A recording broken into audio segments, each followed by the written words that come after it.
Bonjour à tous, c'est un plaisir d'être là. C'est bien pour la rentrée, comme ça on se retrouve bien entre nous. Mais ce serait bien aussi bientôt d'inviter les autres parce qu'on peut passer notre temps entre nous. La démocratie est difficile à défendre. Du fait même de sa nature, défendre la démocratie, c'est partir perdant, avec les mauvaises cartes. Nous jouons dans le camp des vaincus. Les outrances nous sont interdites, la ridicalité nous fait horreur, les certitudes verrouillées sont répulsifs. Nous doutons, parce que nous sommes des démocrates convaincus. Et nous nageons, depuis le 11 septembre 2001, dans les eaux troubles de la radicalité. Les islamistes nous l'ont imposé. Nous devons résister. Il est hors de question d'user des mêmes armes, de la même intransigeance, des mêmes interdits que ceux qui refusent la démocratie, qui abîment la République. Nous devons nous battre en refusant absolument la censure. Il est impossible, je dis bien impossible, de gagner en interdisant une conférence, un livre, un film, et même, et croyez-moi que ça me coûte, un prêche, même ceux qui nous font frémir. Nous devons nous battre et gagner avec des valeurs qui autorisent la haine à s'exprimer. Nous devons nous battre avec des idées qui argumentent contre la haine, mais sans l'interdire. L'équilibre est difficile, je le sais, la tentation est grande, je le sais aussi, mais la démocratie se mérite. Nos valeurs le méritent, à nous de convaincre. Et que faire alors? Oui, que faire? Concrètement, avec nos armes rouillées, nos arguments faiblards, nos débats qui se heurtent systématiquement contre le mur de la mauvaise foi et des certitudes rigides. Que faire? Que faire? Sinon constater que nul ne quitte son pays d'origine pour la Chine, la Russie, la République islamique d'Iran ou l'Azerbaïdjan. Qu'une femme, qu'un homme qui souffre de ne pouvoir dire sa vérité sexuelle, religieuse, politique est une femme, un homme qui regarde vers les démocraties libérales. Qu'un enfant qui rêve de vivre sa vie ne peut le projeter encore aujourd'hui, nous l'espérons encore demain, que vers les démocraties libérales.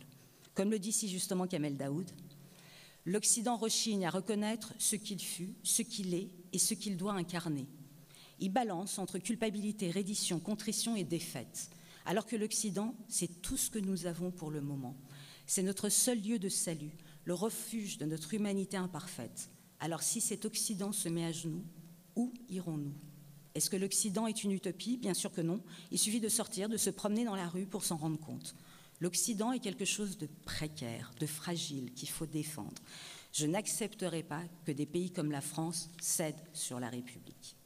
Non, nous ne céderons pas, parce qu'il nous faut continuer à être non pas une utopie, ce que nous n'avons jamais été, mais un refuge pour tous ceux qui espèrent sortir de la prison autocratique ou même identitaire à domicile et qui refusent d'élever leurs enfants.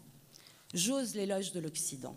J'ose à haute voix répéter que la démocratie est imparfaite, que les discriminations sont réelles, mais si comparaison n'est pas raison, face aux discriminations brutales et mortelles qui ont cours dans le Sud global, l'Occident démocratique représente un mieux vivre et un mieux espérer. Nous avons les armes, des armes qui ne tuent pas, mais élèvent. Nous avons l'école, l'éducation, qui doit de nouveau devenir la voie royale de l'ascenseur social. Je ne supporte plus d'entendre. Il ne sert à rien de faire des études. C'est faux. Le goût de l'étude s'apprend. La discipline n'est pas l'autorité, mais une hygiène qui permet de s'épanouir à l'école, au contact de ce qui était hier inconnu. La culture doit être la première arme de l'éducation. Les dictatures s'installent par esprit de sérieux, par interdit, par permis, pas permis. On ne rit pas en dictature, on n'échange pas, on se méfie, on se frôle sans se toucher, on se réfugie sur soi, en soi. Alors explosons les frontières du moi rassis, retrouvons le but unique du débat, de la remise en cause, réfléchissons ensemble en nous remettant en question sur comment nous avons cru en l'illusion de la victoire, comment nous avons pensé avoir gagné la paix pour toujours, comment nous avons cru que le droit de vote et l'alternance étaient suffisants pour assurer la démocratie, comment nous avons paressé sur la certitude de la République éternelle, comment nous avons oublié nos humanités.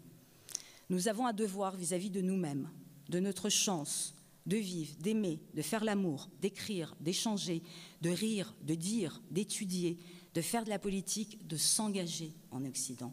Nous avons le devoir de préserver cette chance pour tous, pour demain.